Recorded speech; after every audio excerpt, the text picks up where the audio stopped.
It'd be like having a Dragon Ball show without a Saiyan. Like, I'm sorry, that's just not gonna work. I think in the same way with Star Wars, it's hard to do Star Wars without something about They Jedi. did try to release that video game, and as far as I can tell, people have not been enjoying The Breakers, it. yeah. Yeah. Yeah, exactly.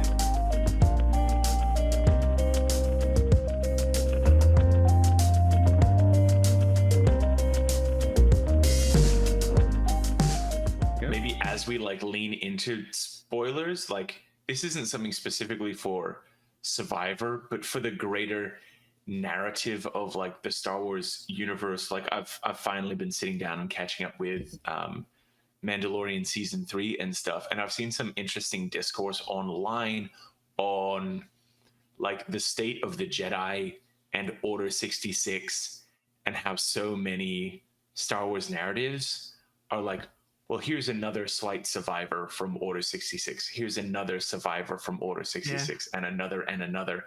And it's kind of come out to be that like a Jedi surviving Order 66 seemed like it was a very big thing. Like, oh, there's still Jedi around. Like Obi-Wan survived. Like that's huge. You know, Obi-Wan survived, but now it's like, well, Ahsoka survived. There's all of the members of who are the bad guys in the Obi-Wan show? Darth Vader. Like the Inquisitors. Yeah, the Inquisitors that were all like younglings or Jedis that got turned bad, and we've got Cal and Cal's mates, and it just seems to be that like yeah, it's not like there's millions of Jedi out there, but it seems like a lot of the stories keep having there being like, oh, here's another survivor, here's another survivor. What do you guys think that does to the like initial impact of Order 66 with so many survivors?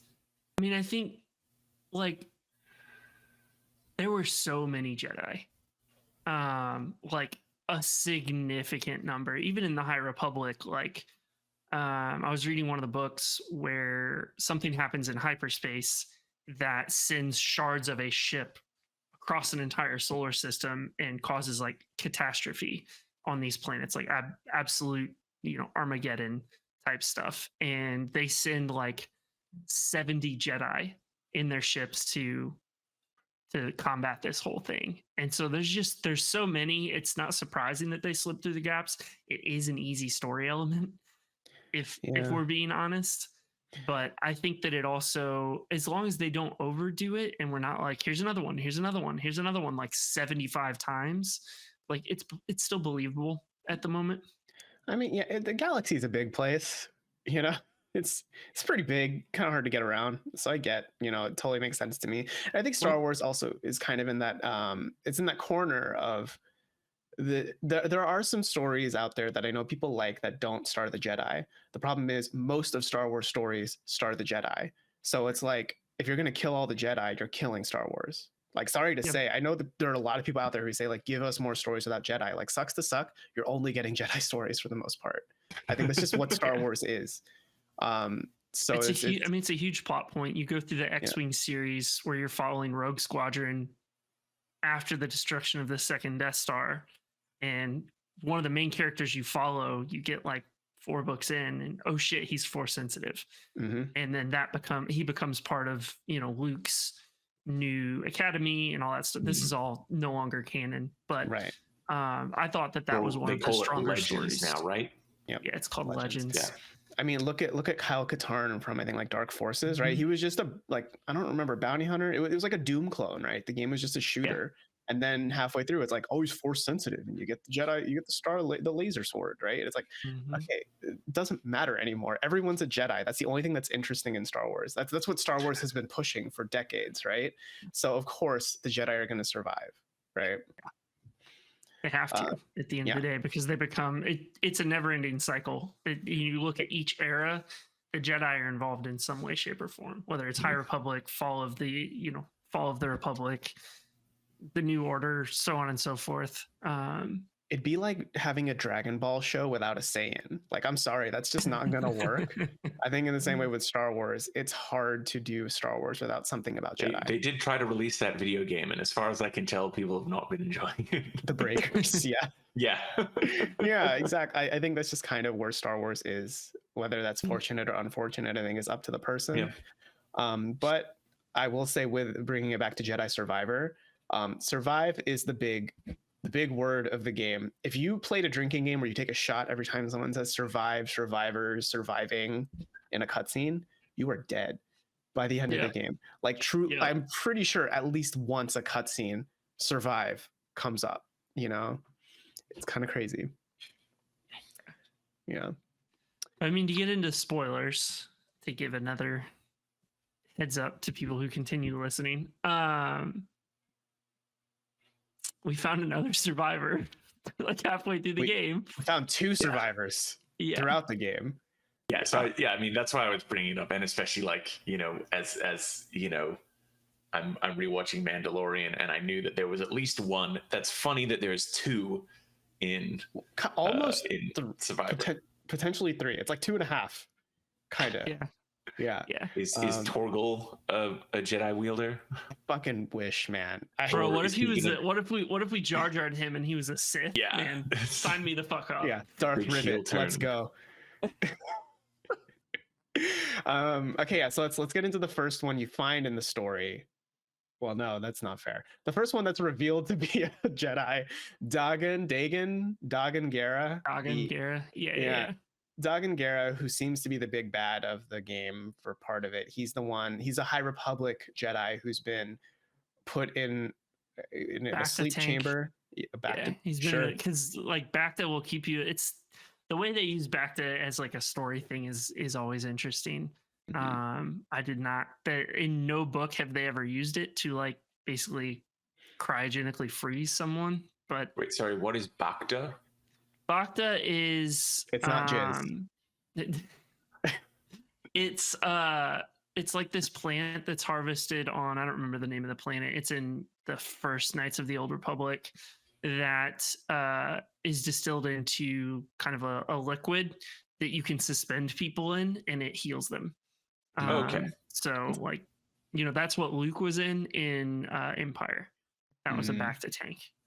Okay. That he's floating in. Yeah. And so you find Dagan in that, and he's been there for like 200 years or something. From the High Republic. From the High Republic. Hadn't aged at all. And I did not realize that was possible with a Bacta tank. But well, there we go, I guess. I guess the core MacGuffin of the story is you want to get to Tanalorr, which I don't know for sure if it's introduced in this game, like if there has been other mentions of Tanalorr in like the tomes or whatever. Okay, so this is the first introduction of it. So Tanalorr is this planet hidden behind an abyss that is hard to get to. It's kind of like a Bermuda Triangle situation, like anyone who tries to fly through it dies. But that also means it's hard to find, like the Empire can't find it. So Dagan Gera and his mentor / partner, Centauri Kree, right? God, Jedi names are so dumb. So they find Tanalorr. They want to make it like a home base, and they do make a temple there. But then I think the Jedi Order wants to give it up, right, to the Empire or something along those lines. They didn't want to maintain it or something along those lines. They didn't want to defend it, right? Yeah. So, and then that what made Dagan very mad, because he was like, "This is our future," and he basically goes rogue, and Centauri cuts off his arm, puts him in the chamber, grounds him basically in the chamber, makes him think about what he's done. And then when he comes out of it, when you free him, he goes Sith. Is that what it means when they go red? Right? Like, he basically turns evil. Turns to the dark side. Yep. Yeah. And he's like on this manhunt, like, you know, one-track mind mission to get to Tanalorr again. Yeah, I mean, in the main early story element too is the Bedlam Raiders and Ravis specifically, where it turns out that Ravis has been there for Dagan Gera the whole time. And Ravis is interesting too in kind of what he is and how he is. Like, obviously he's extremely old. extremely resilient to damage. And so you find out that he's working with Dagon Gera to get him to free him, essentially, like because he has it's not like a blood oath like Wookiees have, but he's like very into loyalty. Right. And so that was one of the big plot elements too. Yeah, I did think Dagon was pretty cool in that even though he only had one arm, the way he uses the Force is basically like he has an arm back, which is I thought that was pretty fucking cool to see. Yeah. You know, because he like dual wields the saber and all that. But yeah, you eventually kill Dagon, and then it's revealed that the true big bad is your best friend, Bo Dakuna, the good old bounty I did hunter. not see that one coming. I saw the heel turn coming, because to me it's like he seems very planted. He feels very like, yep, he's just a new part of the crew, and you trust him immediately. I was not expecting the Force push, and then he pulls out the saber. That was what I was not expecting. Yeah, that threw me for a loop, and I was like, well, shit, okay. And that he's been working with the Imperials the whole time ever since he was captured or whatever. Very interesting. In terms of, you know, another way to kind of, I don't know, catalyze Cal as like a person. Just another betrayal, you know, where early on in Fallen Order, you're very slow to trust. Yeah. And now you trust, and that trust gets betrayed, and you lose your mentor and your mentor's mentor, all because of one person. Yeah. Yeah, because Bode kills...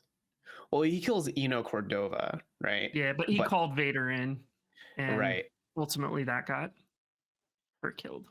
Yeah, because there was that cool bit where you play as Seer for a bit, and you actually fight Vader, and you basically almost kill him, kind of. He seems pretty beaten down, but I mean, name a Star Wars game where that happens. You know, I feel like didn't that happen with Force Awakens 2, right? Like, yeah, or Force Unleashed 2.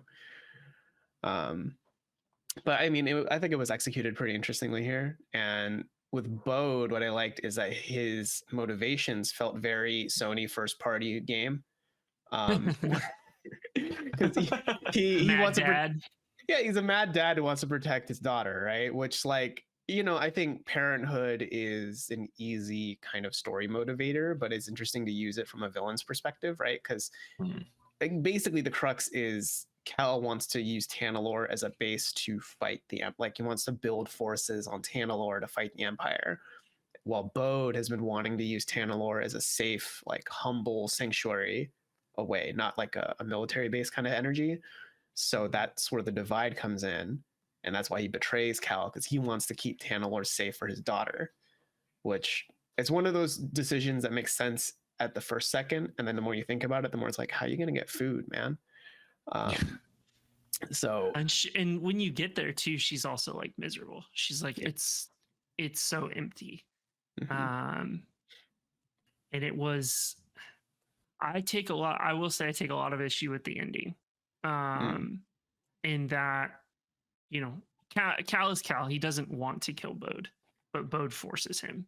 Right. And then you essentially adopt his daughter, and that's the end of the game. And it's like, you kill her dad. Okay, so like her dad. We just yeeted this dude, and his daughter's like completely chill with it. Very strange. And how old is the daughter? She's probably like 5, 6, 7. Okay, somewhere between 5 and 10, I would guess. And you know, she quickly become, you know, Marin and Cal are now her space dad and mom. But it just felt like it ended very abruptly. Like we did all of this stuff for Tanalorr to get to Tanalorr, and then it's just like, yeah, let's bumble around the galaxy now. And if you're jumping from planet to planet, you get interactions between Marin and Cal and Grease and his daughter, but really nothing past that in terms of like what's coming. So maybe the third one is where they actually do the Tanalorr stuff. But I was hoping there would be some kind of like cutoff of where it's like, here's what's next. And it just felt very abrupt in terms of, okay, we killed Bode, it's game's done, great work. Yeah, I agree that it feels abrupt, and I didn't believe the sudden transition from being Bode's daughter to now Cal's stepdaughter energy, right? But I also kind of chalk that up to Star Wars writing.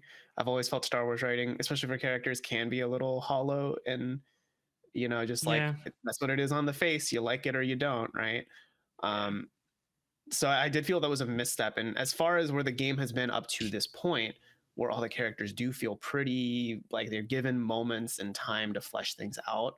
Like I think the Cal and Marin romance reblossoming throughout the game, I thought that was done fairly well and in a believable way.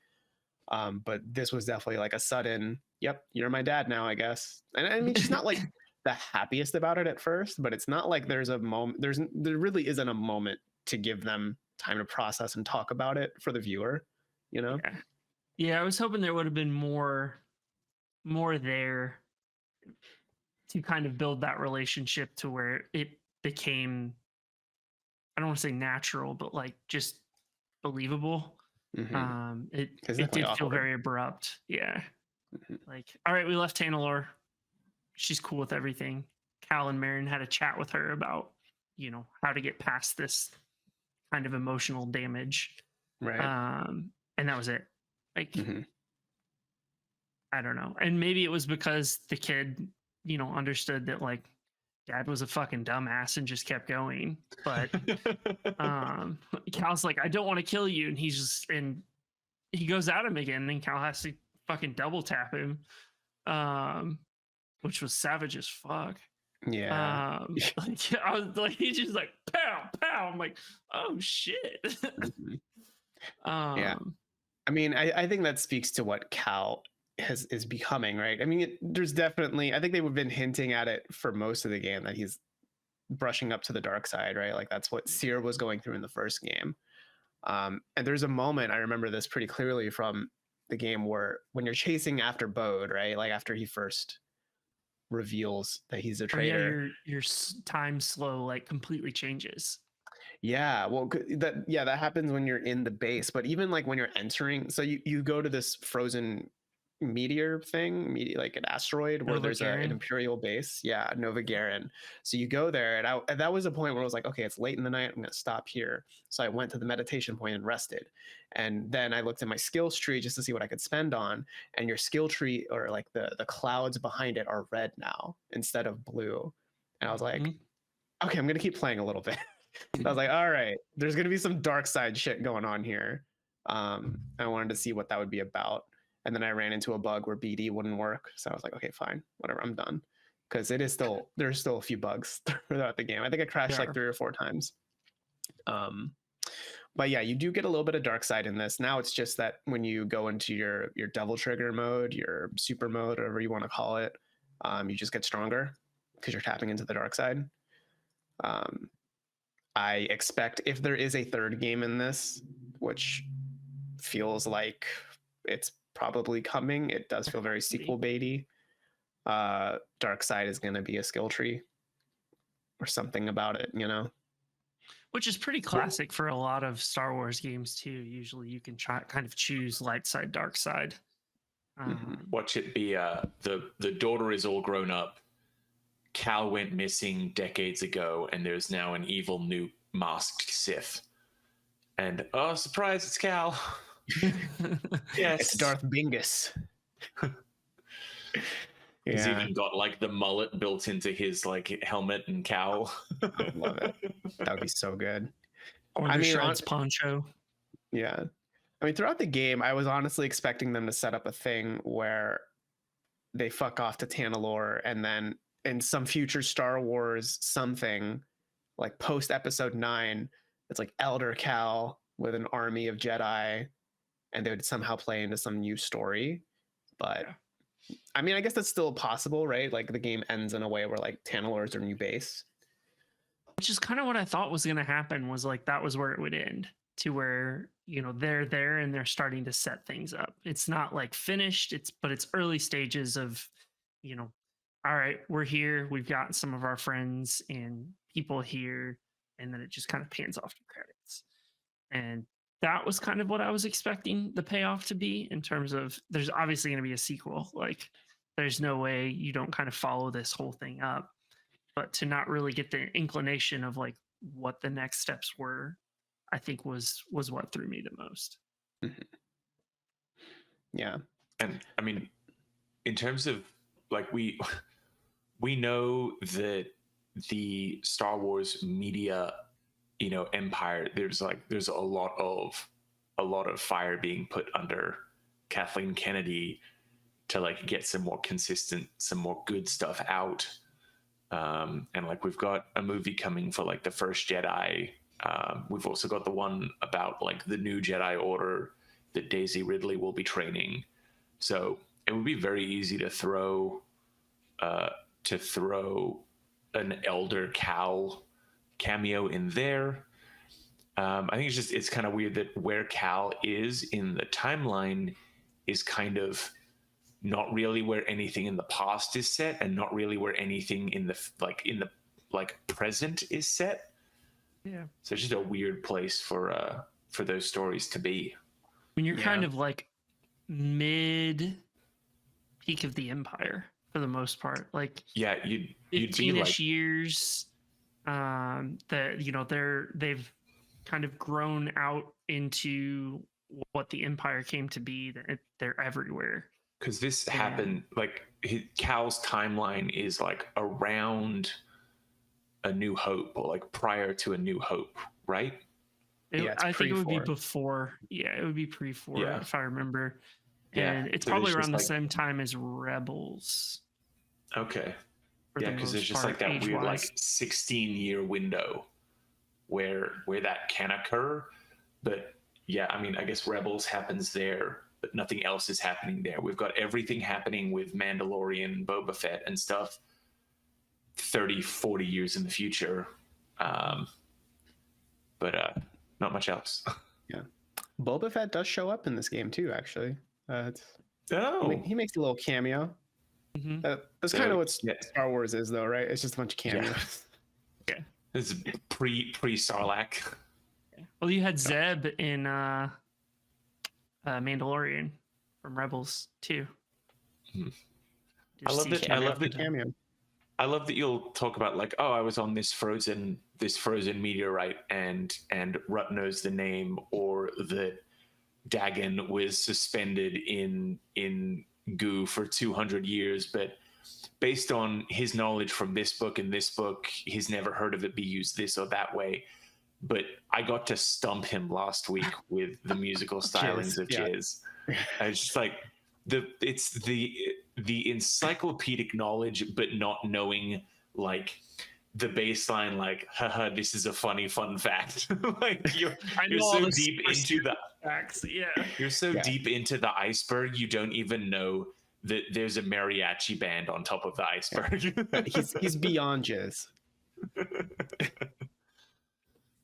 Yeah, but Name all of my computers after Star Destroyers. So It sounds like a really cool game. I'm definitely looking forward to getting to it at some point. When that will be, it might be when it hits Game Pass, in all honesty. I think maybe. you like the exploration and the puzzles a lot. Like the the platforming is a lot Jedi of fun. chambers definitely were a highlight in terms of figuring out how to get from point A to point B. And only after I watched other people's YouTube videos did I realize I accomplished them in a very different way than everyone else. You gotta love when a game like opens up. There's no like set right way to do it, but they give you that chance to like look at all of the tools and maybe abilities that you have or have not put into, and adjust your approach with that. Mm-hmm. Yeah. To be fair, we're all about to play another game with a bunch of Jedi chambers, and it's called Tears of the Kingdom, because those were basically Breath of the Wild shrines. Just through the lens of Jedi. Like they even kind of have similar like architecture, almost kind of. It feels pretty weird. And you go into them and beat up droids and pick up their light swords. Yeah. So it's all the same. Link is a Jedi, is what we're saying. Yes. Essentially, I mean, yeah. When you first see him wake up at the Shrine of Resurrection at the start of Breath of the Wild, and all of the Bacta gets emptied out of his vat, Yeah, he comes out of the Bacta, right? Hell, Link even has like a weird robotic arm in this new He game. does. Yeah, and he uses the Force to fuse things together. Yeah, no, straight up, he is a Jedi. Yeah, I guess the magnesis is almost kind of the Force. Yeah. A little bit, yeah. Mm-hmm. Definitely. Yeah, but I don't know. Overall, like I've always been kind of lukewarm on Star Wars, but this, Jedi Survivor, I think was pretty good. I'm kind of like very eager to see what the future of this Jedi franchise will do. I mean, if there is like a third game, like if they're planning to do something else, I would not be surprised. But I could also see them kind of leaving it at that, because right now it does have very potential. Like I kind of walked out of it the same feeling as like Thor: Love and Thunder. If you know how that movie ends, it's definitely got a similar feel. Yeah, a lot of the times where you guys were talking about like, well, you killed the guy and then you've now adopted his daughter, and I was like, wow, that's very similar to Thor. Yeah, They're both owned by Disney. Mm-hmm. That's true. I mean, honestly, I just want to see more of Cal and Marin. I like them together. They're a lot of fun. Yeah, agreed. Mm-hmm. Yeah. So does that mean that the new Jedi has gotten away with like, or has gone away from like the celibacy stuff? Like, no. Technically, they weren't celibate. They just what weren't were they supposed to like technically, get right? married or have like deep attachments. So you could fuck, you just couldn't care about it. You had to kind be of that's kind of the implied bit I've gotten over the years. Yeah. So all Jedi are fuckboys. You have to be a fuckboy to be a Jedi. Yeah. I mean, there's a lot of fuckboys. Yeah, if you watch like Rebels, or was it Clone Wars? Clone Wars, the TV show, Obi-Wan has a very close connection to the ruler of Mandalore. And he's like, and he literally says to her, like, had you said the word, I would have left the Jedi Order. So there's a lot of that in Star Wars. I think that a lot of kind of implied type stuff. Here they don't quite imply as much as they just kind of, I mean, I guess they don't show anything explicit necessarily, but there's definitely just like full on like making out in the game. They fucking in some sandy ass cave in the middle of Jeddah. Yeah. It's just a sacred space. But yeah, that's Jedi Survivor. I mean, it's not bad. I wish the performance issues weren't as annoying, because they definitely kind of plagued some of my time with it. But otherwise, I think it's You play on PC? Played on PS5, but still got a few crashes and like bugs that kind of made me have to restart the game. But otherwise, I think the story was, fine. The ending maybe a little polarizing for some people, but it has me very curious about what's next, and that I think is maybe a mark of a interesting story. They did good. They did all right for Star Wars. Yeah. Yeah. I don't know if I'm gonna watch any other Star Wars thing though. Maybe Andor. I hear good things about it, but definitely watch Andor. Like, it's different than any other Star Wars media. That's what I hear. Yeah, they only find one person who survived Order 66 in Andor. Is